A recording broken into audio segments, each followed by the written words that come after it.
Bill Baarsma, and I had the honor and pleasure of being a member of the faculty at the University of Puget Sound for some 33 years. And upon my retirement, I was like mayor of Tacoma. But my first year on campus from 68 and 69, that period, I had the opportunity to serve as the acting coordinator of the Black Studies program and got to know the leaders of the Black Students Union at that time.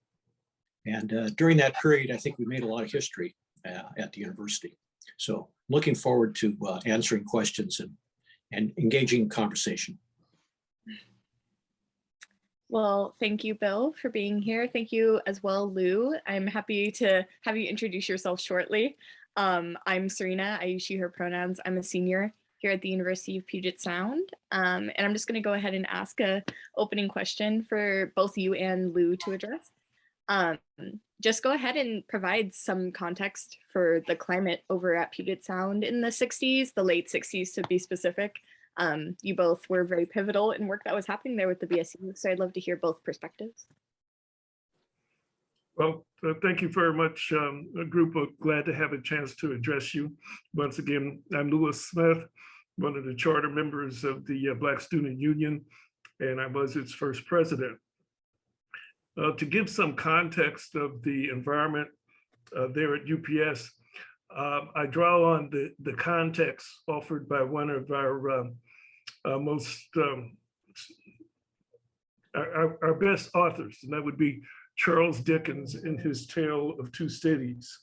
And I think it was an apt description of what UPS was like as a young freshman coming in the fall of 1964, if you will. It was the best of times. It was the worst of times. It was the age of wisdom. It was the age of foolishness. It was the epoch of belief. It was the epoch of incredulity. It was the season of light. It was the season of darkness. It was the spring of hope. It was the winter of despair. And those are true feelings that not only did I feel as a freshman coming onto the UPS campus in the fall of 1964, as one of only 2 Black students that were on campus at that time. And after I had been abandoned by my own cousin who had come to UPS 2 years before and found it such a bad experience that she left just before I arrived. And I truly can say I have not forgiven her for leaving me there by myself to this day. But I came personally to UPS from a very solid, wholesome Black community. I came out of a segregated school system in St. Louis, Missouri. I came from a family where my mother and my aunt were college graduates. They were both got their college degrees. And I came from a family that was very attuned to what was happening in our community, in our country, primarily through the Black press. Not so much the national news, although some of the things that were happening within the civil rights arena was being covered in the national news. Most of what we got that we could rely upon came from Black writers, came from Black newspapers. And I think about the, in St. Louis, it was the St. Louis Argus. In Michigan, it was the Michigan Chronicle. In Chicago, it was the Chicago Defender. And these papers circulated around Black communities and actually covered the issues of the day from a Black perspective. I share that with you because the things that were happening at that time were monumental in our community. Less so, if at all, in the broader white community. Some examples: Brown versus Board, 1954. As a third grader, I remember vividly being in class and our teachers telling us that we were going to be the first generation that was going to have an opportunity to compete with white kids. And I also remember vividly thinking that my teacher must have lost her mind, because as I looked around, there weren't any white kids in our class. Outside the class, I looked around my community, there still weren't any white kids. And the only white kids that we did see was on television when it came to Mickey Mouse, I think was my favorite program at that time, and the Howdy Doody program. That's where we saw white kids, not in our community and definitely not in our schools. So Brown v. Board, 54. Some of the other things that were reverberating around our community, and I want to put this in context because they were happening in our community, they were being discussed in our community, they were ramifications that were being felt in our community, but not on the UPS campus, okay? Here are a couple. The Birmingham bus boycott, 55 and 56. Emmett Till, 55. The Little Rock Nine, 1957. The Greensboro Four, 1960.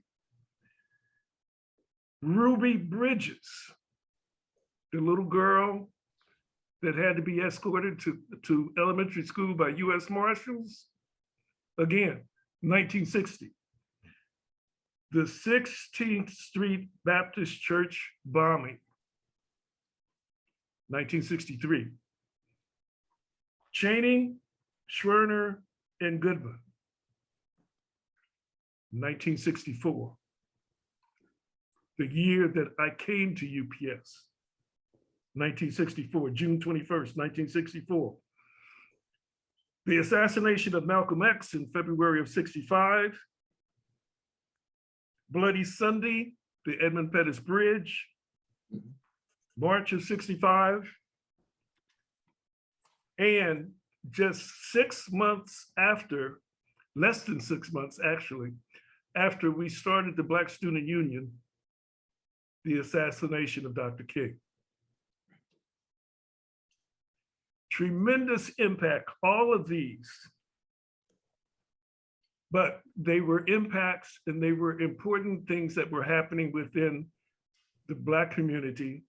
Once again, not a word to be mentioned at UPS. Thank God, when we started the BSU in October of 67, and less than 6 months later, there was the assassination of Dr. King. Before we had cell phones, before we had pagers, we had a group of maybe at this point about 10 or 12 Black students. To a person, without ever having to reach out to one another, every one of us gathered to support one another in our pain, to share the tears of our disappointment with the loss of Dr. King. Now, that could not happen without the solidarity of the Black students that were there. And even beyond that, it could not happen without the Black students actually being there.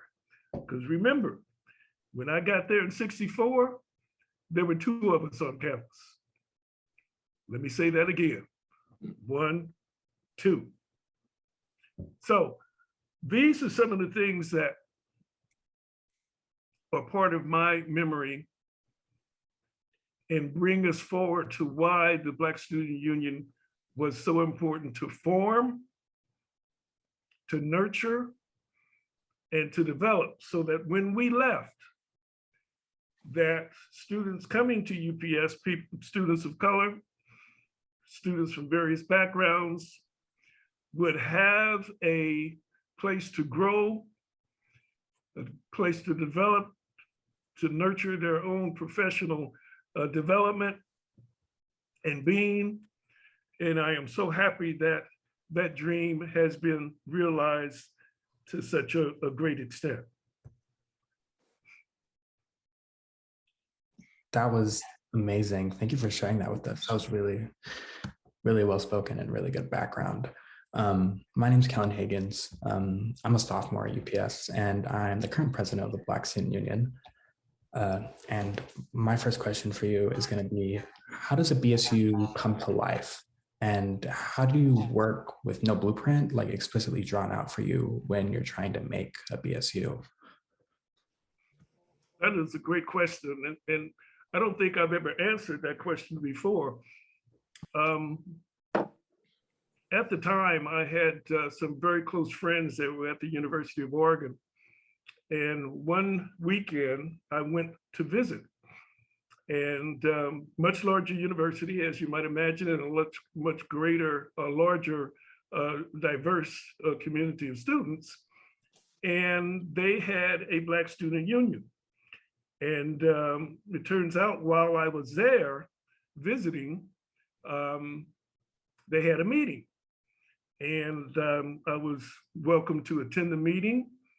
And the experience was fantastic. The love, the support, the camaraderie that was there, that I had a chance to see for myself, was something that just struck a nerve with me that said I needed to take this back to UPS to see if I could plant that seed and get that seed to germinate and nurture that seed so that it could grow into something that would be as beneficial to our UPS campus as obviously the Black Student Union was at the University of Oregon in Eugene. Now, what I also got from them was their Constitution. And this is the story I've never told before. Our Constitution was their Constitution. So I'd love to be able to say I came up with it with myself, by myself. I'm not that blessed. But what we were able to do was very quickly come up with a foundation. And from that foundation, we could immediately go forward, knowing that we had a platform upon which we could build. But that's how we got it started. We, in generous terms, borrowed from the University of Oregon. Great story. Kind of along those same lines, what were you sort of expecting out of a Black student union in the late 60s that you were just developing first in the state? And what do you want to see from leaders that come from spaces like BSU, maybe even specifically the one at Puget Sound today? What do you see from those leaders? This can go to either of you.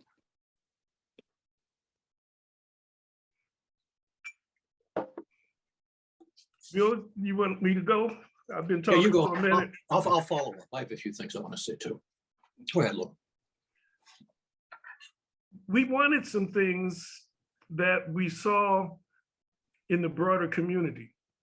If you go back and you look at one of the yearbooks, and you look at the yearbook in 1964, you look at the yearbook in 1965, 66, 67, you're going to see all kinds of organizations, clubs, groups, etc. But what you're not going to see is people that look like us.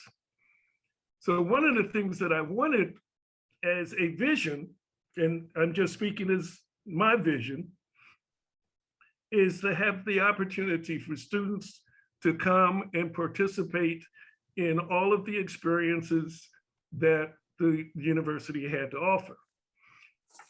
However, we saw beyond that vision the need to add to what the university was offering. And we had some silly ideas about Black history. We had some silly ideas about Black literature and African-American literature. We had no idea how broad a scope that would require, but we had that seed, if you will. And because we had that seed, we had to first educate ourselves, okay, what is our history? And it was amazing what we did not know. For instance, Lerone Bennett's book, Before the Mayflower. I think it came out in maybe '62. And that was the first Black history book that most of us had ever read. I never read about or learned about Black history in elementary school, in middle school, in high school. And when I got to UPS, I learned about it because we as a Black Student Union dove into that. We were hungry for it. And it became part of our being, to the point where even today, I will still get an email from one of the students that was there during our Black student years, founding years, and we will still challenge each other, hey, have you read this? Have you seen this? And so it was something that has lasted for a lifetime.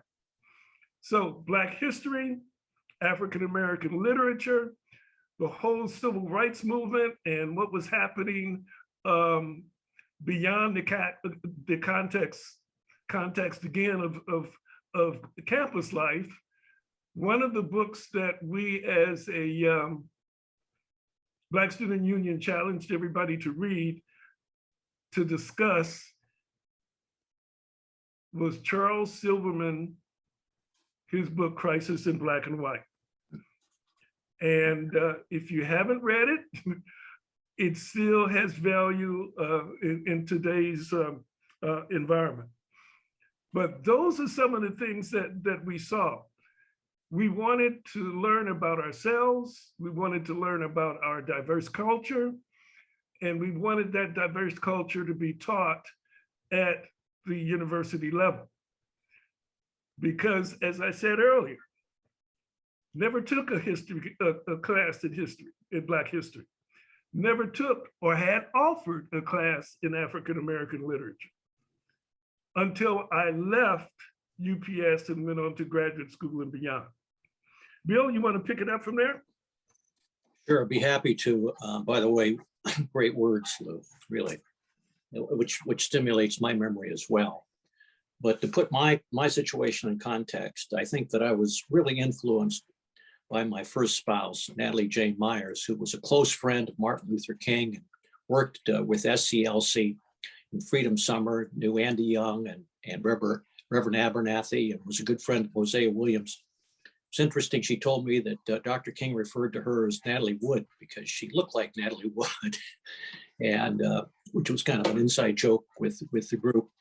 She talked about working in the trenches and being beaten up and being jailed during that period. That left certainly an impression with me. And then we were in Washington, D.C. We were in the Potomac Apartments in Foggy Bottom as I was finishing up my graduate work prior to beginning my tenure at the University of Puget Sound. And I still remember that day, April 5th, 1968. We would get our Washington Post dropped in front of our door each morning. Woke up that morning and picked up the Washington Post, which I still have to this day. And the headline, King assassinated in Memphis. This was her, this was her friend. And I picked up that paper and had to share that with her. I still remember that moment, that emotional moment that we shared and what happened in Washington, D.C. afterwards. Shortly after, I received an opportunity to teach at the university. I received a letter from the then Dean of Faculty, Bob Bach, to accept a position within the School of Business and Economics. So that's when I began my career. I returned to the university. I graduated there from 1964, and you're absolutely correct. I can only remember 2 Black students on campus, by the way, I still remember who they were during my time at UPS. So I returned in 1968, and the supervisor of the School of Business and Economics at the time was Booth Gardner, who later became governor of the state of Washington, as it turned out. Well, anyway, one day he came into my office, which was unusual because he's the director. He usually called me into his office, but he came into my office, and Booth had kind of a disarming way of asking questions when he knew what the answers were, you know. So he walked into the office and he said, your wife, Natalie, was a good friend of Martin Luther King and worked with SCLC. And I said, yes. I thought to myself, okay, where's this going? You know, what is he getting? What is he getting at? And then he said, well, you believe in social justice and civil rights and you're committed to the cause? And I said, yes. He said, well, I would like to have you take on an assignment. And I said, well, what is that? He said, I'd like to have you serve as the acting coordinator of the Black Studies program, in particular, the social science course that was being offered. But to do that, you have to meet with the leaders of the Black Students Union to get their buy-in, because you'll be working closely with them during this time. And so I can still remember going to the student center to meet with Lou, and as I recall, it was Lou and George Neely and Al Roberts and Jerome Crawford. Those were the four that I remember that I met with. They were sitting around a table in the student center, and I didn't know who these students were at the time. So I cracked a few jokes trying to develop a rapport, and they weren't laughing. They were quite serious. I thought, whoa, I'm going to have to make a deal here. And so I said, as I remember, I said to them, I said, look, I said, if you hang with me during this semester, you will have the opportunity of hiring someone to replace me that will be the full-time coordinator of the Black Studies program at the university. And you will actually do the hiring. I'll make that commitment. And we agreed to that. And so that led to a very interesting experience during that semester in the spring of 1968. You know, it's really something to have a course, teach a course in the Black experience, and to have a guest come in and share their experience. Fannie Lou Hamer, you know, as a guest. My friend Dennis Flanagan, who also worked in Freedom Summer and was a friend of Ms. Hammer, said, you know, Fannie Lou Hamer's coming to town. How would you like to have her visit your class? I said, whoa, absolutely. So here, one of the iconic leaders of the Black experience, leader of the Mississippi Freedom Party, came in and shared her experiences in class. I still remember some of the things she said, by the way. And then Natalie said, you know, I can reach out to my friend Hosea Williams, who was with Dr. King in Memphis when he was gunned down, and was there at the motel with him, to come in and share his experience. And I said, wow. And so in walked Hosea Williams into our class to share his experience and answer questions. It was an incredible experience. And back then, students had a tremendous amount of power and influence. They were actually involved in hiring decisions of faculty back then, if you can believe it. They were part of the policymaking process in the university, had an equal voice and vote on the university council. And so when I said to leaders of the Black Students Union, you will be making the choice of the coordinator or the director of the Black Studies program, I knew we could make that happen. And we had some quite interesting experiences. I'll share one of them. Lou called me one day. He'll remember this. He called me one day and said, Professor Baarsma, I'd like to meet you over in Jones Hall. We'd like to meet you over in Jones Hall. And I said, when? Well, we're going to meet in about 15 minutes. Can you come over? And I said, okay. And I walked over to Jones Hall, and they were standing outside of Dean Bach's. He was the dean of the faculty, outside of his office. And I said, well, are we going to go in and see? Yeah, we're going to go in. We're going to meet with Dean Bach. We've got some demands we want to share with him. And so we walked into the office, and the secretary was there. And I think it was Lou or one of these. So we're here to see Dean Bach. And she said, do you have an appointment? And he said, no. And we walked into the office and sat down. And there was this list of demands. And Lou, or one of the leaders, handed me the list and said, Professor Baarsma, we'd like to have you, would you read the demands? And I was sitting next to the dean. And I was at about demand number 5, as I recall. And Lou and the group stood up and walked out. And Dean Bach was, let's say he was out of sorts and upset.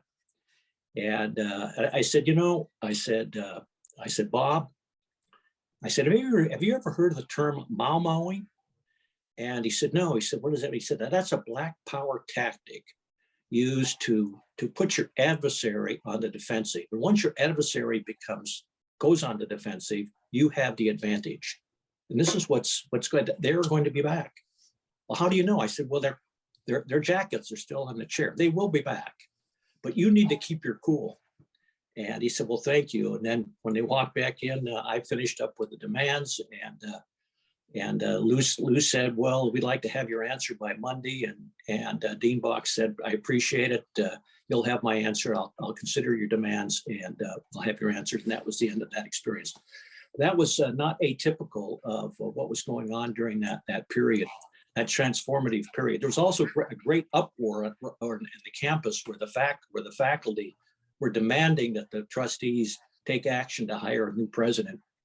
And the dean, Bob Bach, who we met with, resigned, was forced out, and there was a lot of turmoil on the campus. But at the end, we did hire Floyd Davis. This is Floyd. This is Floyd. We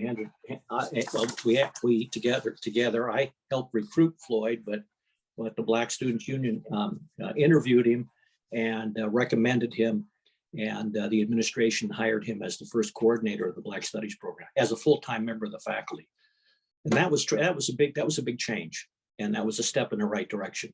And we made history, and it was quite an experience. And I can write a chapter in my book about my experiences with Lou and the leaders of the BSU during that period. It was a great learning experience for me.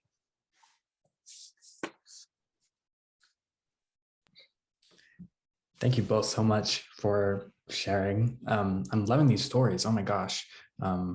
Like understanding our history is really important.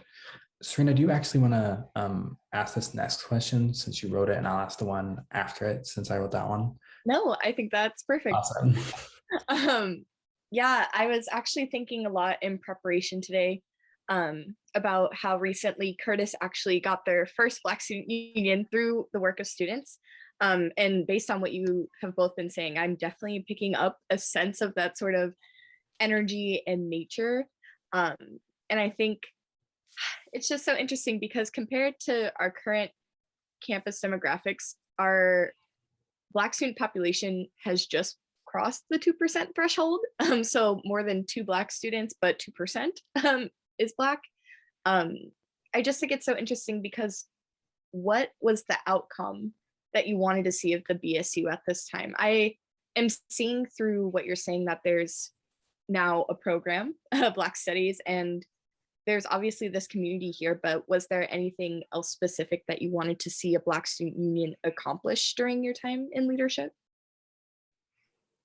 If you will, Bill, one of the things that we wanted was, and this is so basic, it doesn't have to be mentioned, but I will. We wanted our students to be successful.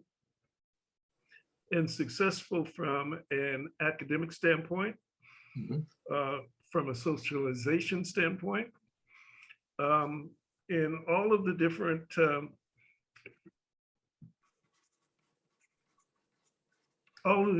ways that you might look at success. For instance, I think it was my junior year. The university came to me and said, Louis, we're getting some trouble from, and Bill, you might remember more about this, from the federal government because we spent all this money to build these fraternity and sorority houses, and we're being squeezed because there aren't any minorities in these organizations. Yeah. Would you be willing to go to the, I won't say the name of the house, and help us to get some relief until we can make some other changes? And I did that. And when I did, it really opened some eyes because it allowed me to see in a very real sense how the other half lives. Specific example. It's time to study. And you can go to the library, or you can study, or you can have study hall in your frat house. And study hall in the frat house would mean that if you were studying with economics, you would be studying with a upperclassman that was majoring in economics.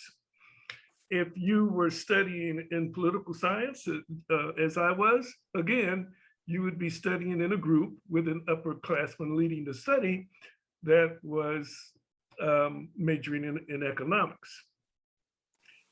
When it came for time for a test, everybody is studying like crazy. And then here comes your study leader, and he's got a file folder. And in that file folder are the tests that this professor has given in the past. Let me say that again.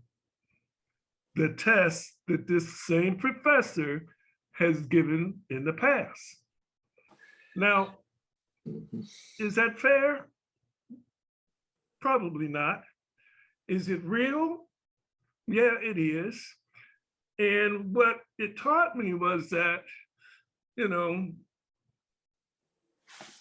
the landscape is not always fair, but you still have to be able to win the day and be successful by, as Malcolm would say, any means necessary. Okay? Now, from a broader perspective, I spent about 5 years in state government working for Daniel J. Evans. I spent about 25 years in private industry working for various companies. And invariably, when I would apply to these companies, they would say that we wanted somebody that had a master's degree and had this type of work experience and had that kind of work experience. Okay, I had a master's degree, I could compete. But then when we got to training, and there was a large group of us hired from all across the country, and there might be a handful of people of color. And when I say a handful, less than 6. And when we would get together and have a chance to talk, we would find out that out of that training group of 40 to 50 people, the 4 or 5 of us were the only ones that have a what? Master's degree. Everybody else got through the door with a bachelor's degree. But once again, I didn't say it was fair, but nonetheless, we were in the running. We had an opportunity to compete, and we did compete. Yep. And as we competed by supporting each other. So if I had someone that I knew that was in Houston, and somebody else that I knew that was in Los Angeles, and somebody else that I knew was in Chicago, outside of the UPS experience, we created our own supportive network consistent with the vision that I shared with you for the BSU, supporting all of the different areas of development. We did that same thing in our careers as well. So that was branching outside of UPS, but it started with the UPS experience. Does that make sense? Yep. Just I'd like to, a couple comments here in terms of context. In 1969, there were at least 20 Black students on campus. Now, what was the reason for that? Was it for altruistic reasons? Did they really go out and recruit Black students, to bring up the numbers? No, actually, the university decided to go through big time athletics, and they withdrew from the Evergreen Conference and the NAIA to go to the NC2A Division II. And the goal was to go Division I in basketball. And that was kind of the end game. And so to do that, they had to bring in athletes that could compete at that level. And those athletes were in many cases inner city Black students. And so the football team had, and this was pretty remarkable at that time, back in 1968, 69, they had nearly a dozen Black students on the team, including the starting quarterback, one of the very few African-American quarterbacks in the NC2A at the time, Bob Botley. And of course, they had to get some excellent Black athletes on the basketball team, including one of the highest rated, be a 5-star basketball player out of California, and Charles Lowry, who went on to play in the NBA. So they had to really get those good athletes. One of the reasons why there was this increase from 2 to 20 was because of the university's decision to go to NC2A. By the way, another piece of that was the university had to essentially branch out in its recruiting from Tacoma, relying on students in the city, kind of like myself, to begin to recruit regionally and become known in these markets, Sacramento, Los Angeles, and Honolulu, and in the mountain states. And they took their teams, basketball and football, as Lou knows, into these markets. To go into these markets, they had to be competitive. They had to beat these teams. People read newspapers, and when UPS beat the Sacramento State Hornets in football, that became news in Sacramento, and they could do recruiting. So part of the reason for the increase in Black students from 2 to 20 was because of the university's need to be competitive in athletics. And they were great. And I'd like to also pay credit to some of the leaders of the Black Students Union. Lou went on to get his master's degree. George Neely, who was the leader, went on to get his PhD. Jerome Crawford went on to law school at the University of Washington. Was sponsored by Judge George Bolt, by the way, because his mother did domestic work for the judge. He was the only Black student at that time at the University of Washington Law School, practiced law for many years successfully. And Al Roberts went on to get his master's degree in education and coached in the National Football League for 18 years. So those are the 4 of the leaders that I worked with in the Black Student Union, all went on to complete stellar careers as they left the university. So I felt really good about that. And by the way, Lou is correct about the professor from in political science. He's correct. I remember those years as well.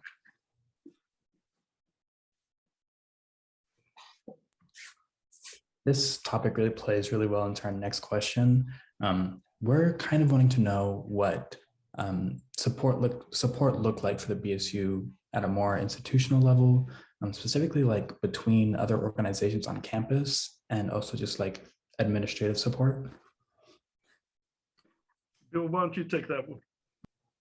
Well, it was a struggle, needless to say. But when I had my meeting with Booth Gardner, and he encouraged me to meet with the Black Students Union. Afterwards, I came back and he said, Bill, he said, how'd it go? I said, it went pretty well. He said, well, how so? I said, oh, I made a deal. He said, what was the deal? I said, the deal was that the Black Students Union would be able to select my replacement, and that replacement would be the full-time coordinator for the Black Studies program. And he said, well, what did you tell him? I said, well, I told him that you would make it happen. And he laughed. He laughed, and of course, he helped make it happen. The administration was very leery of the Black Students Union and student activism in general, and very leery of the faculty, as a matter of fact. And I can remember one incident, which there were so many of them. I had met with the leaders of the BSU. We were up, they had we had an office, or not an office, but a room up in the tower of Jones Hall where we'd meet. And we were discussing about an incident involving a woman by the name of Daisy Stallworth. Maybe you can remember this, Lou. And Daisy was an older student, and her husband, who was wearing a dashiki and had an afro, was with her over at the student center.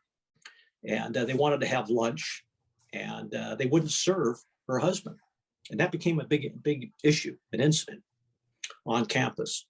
And so we were talking about it up in the tower of Jones Hall, discussing it. And afterwards, as I was walking down the steps, I ran into an administrator, remain unnamed, at Jones Hall. And I'll never forget, he said, well, I understand that the Black students have real concern about the Daisy Stallworth issue. And I said, yeah. And then I thought to myself, how the hell did he know that we've been talking about that? And then I remembered that his son was a member of the FBI. And so I was convinced that we were bugged. And I really think we were bugged. And from that point on, all the meetings up in that room were scripted. And the real discussions we would have would be off campus. So there's a lot of, suspicion. And I'm not being paranoid here. Looking back to that period, it is not unlikely that that was going on. So there was a lot of suspicion and concern and sensitivity about the radical members of the BSU. And of course, what was happening in the civil rights movement in general, I think, set a tone. When Stokely Carmichael took over SNCC from John Lewis, and the Black Power movement went into vogue. And when Lou was in the article about Lou, when they established the Black Students Union, of course, you uttered the words Black Power in that article, which I think set a tone of concern on the part not only of the university, but I think interests outside the university. So that was quite a time.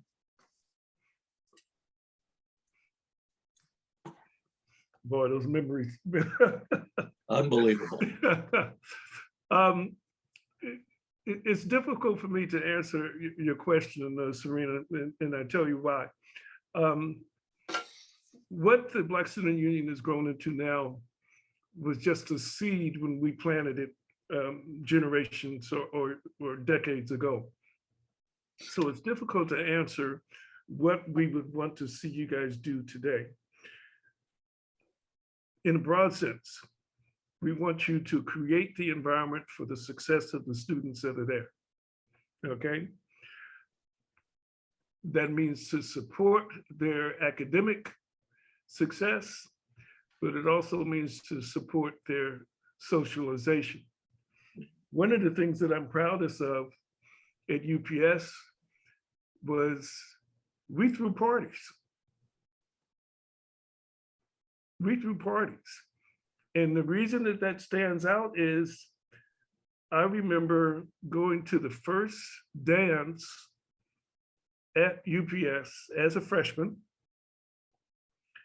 And when I left my community in Seattle, we were dancing to the Four Tops, to the Supremes, the Temptations, Smokey Robinson.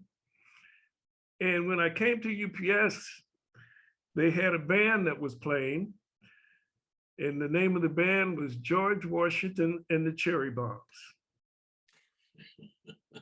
I'm gonna let that sink in for a minute.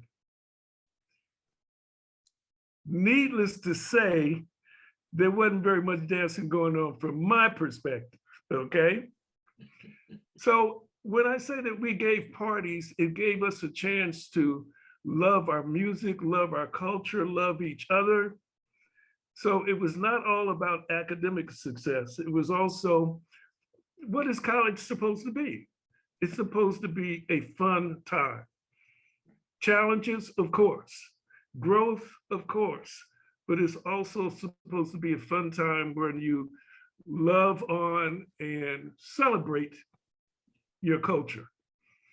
I'm pleased to say that many of my friends, Bob Botley, Jerome Crawford, Al Roberts, all of these guys, but unfortunately we lost Jerome, but I'm still friends with them today. And we can sit down and we can laugh and joke and we can tell lies and just have a great old time because of the foundation that was there with the BSU. Remember again the despair that I shared with you from the opening of The Tale of Two Cities. I wanted to be sure as a founding member and founding president that no other student of color that came to UPS would have that view of despair in remembering their college experience at UPS. And if that has happened, and if that is happening, I'm eternally grateful. Well said.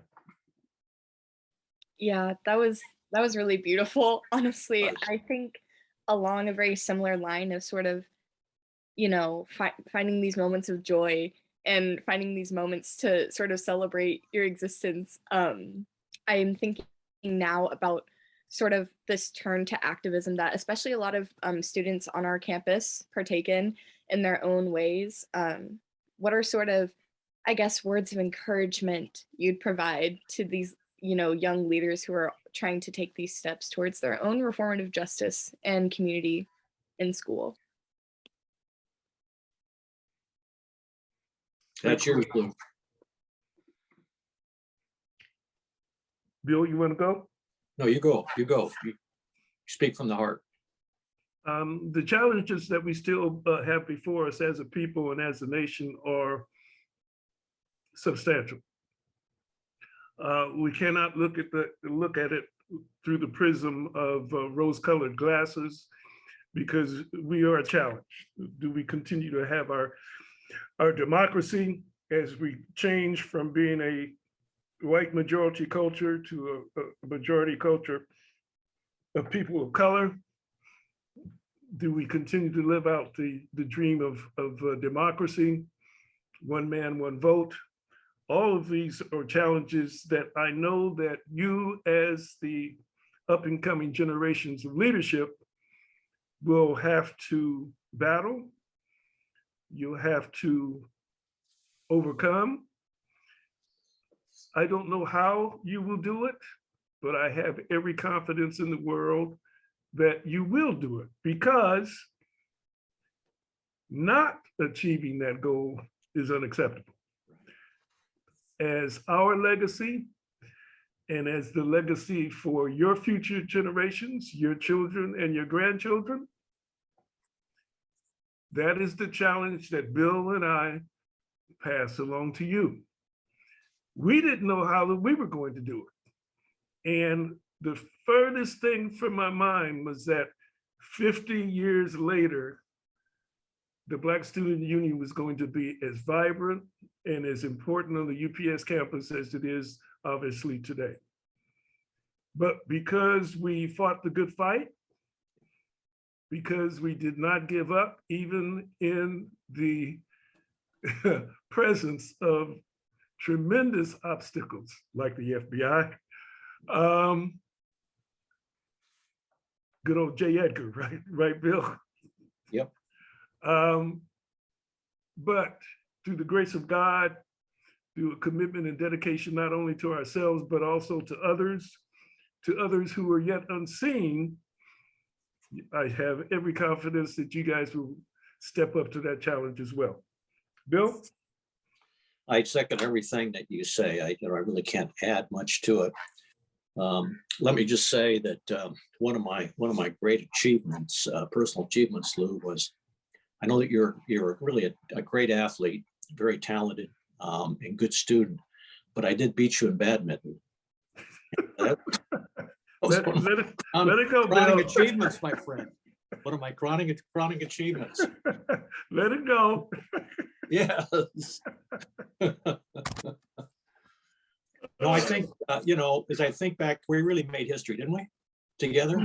We did. Yeah, I really, and again, we weren't trying to make history. all right. Furthest thing from our mind. We were trying to do what needed to be done. And we were thoroughly, that it was our belief.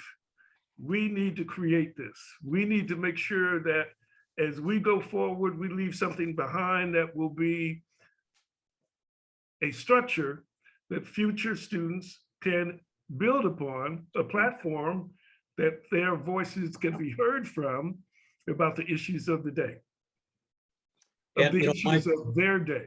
I couldn't agree, and it took a lot of courage on your part, really, and the students with you. And I have with me an article. This was about the time that Fannie Lou Hamer was on campus, and we had a community meeting after she met with our class, and Dr. Thompson, the president, was there to introduce her.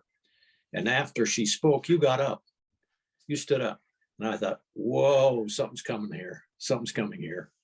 And you walked toward the stage where Dr. Thompson was sitting, and I can read the account in the trail. Lou Smith, UPS student and leader in the current Social Studies 111 course, posed 3 questions to Dr. Thompson. Are you moved enough now to sanction a separate autonomous Black Studies course curriculum here at UPS? Are you moved enough now to sanction the hiring of more Black professors? Are you willing to take the wraps off courses we now have? And that was quite a moment. That was quite a moment. And he didn't know quite how to take that. But I think that was a pivotal moment in our university history, which I'll never forget. I must have been drinking that day, Bill, because to stand in front of the university program president with those challenges, I don't know, I must have lost my mind. But now, you know, once you say that, of course, I have to digress to say that one of my moments at UPS before I became a student was at the field house and was after an NBA All-Star game. And I met the great Bill Russell. And I said to Bill, I said, I am honored to meet you, sir, and welcome to the city of Tacoma. Would you autograph my program? And he said, sure, kid. And he wrote in the name. Of course, we know that Bill doesn't sign autographs, right? So many years later, when I'm mayor, and I'm introducing to Bill, and I said to the audience, I said, you know, I said, back in 1957, I had a chance to meet the great Bill Russell, and I indicated that the circumstances, and I held up the program with his autograph, and he walked up to the mic and he said, I must have been drinking. Your exact words. great words. Yeah. That was a heck of a moment, I'll tell you. And Fannie Lou sat there a little bemused, but she had a smile on her face and she was shaking her head. It was great. Well, thank you so much for talking with us today. That's all the questions that we have. It's just been really nice to hear the way that the essence of BSU and the community created by it is still here today, because I think that a lot of what you were wanting to do with BSU is a lot of still what we're doing today when it comes to supporting Black students. And I think to know that we're still living up to our founders, what you guys were trying to do makes me feel really good. Mm-hmm.